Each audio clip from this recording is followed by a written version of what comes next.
Bogus शिक्षक भरती घोटाळा प्रकरणी एसआयटी मार्फत चौकशी करण्याची मागणी महाराष्ट्र राज्य शिक्षक परिषदेने केलेली आहे।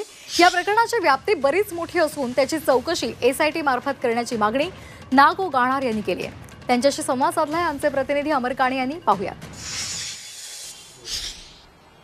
महाराष्ट्र राज्य शिक्षक परिषदेचे नागो गाणार सर आपल्यासोबत आहे। सर, हा सगळा बोगस शिक्षक भरती घोटाळा पुढे येतोय। अगदी हिमनगाचं छोटं टोक आहे, अजून मोठी व्याप्ती। हा जो घोटाळा सदर पोलीस स्टेशन नागपूर इथे तक्रार एफआयआर दाखल केल्यामुळे चर्चेला आला।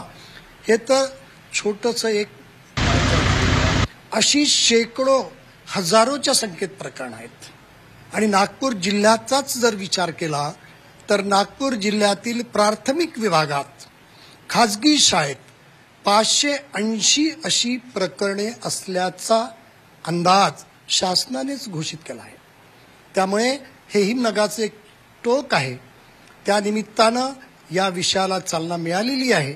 आता हे पुढे गेलं पाहिजे आणि शिक्षण क्षेत्रातील या गैरप्रकार आणि भ्रष्टाचाराला संपुष्टात आणण्याचा चंग शासनाने बांधला पाहिजे।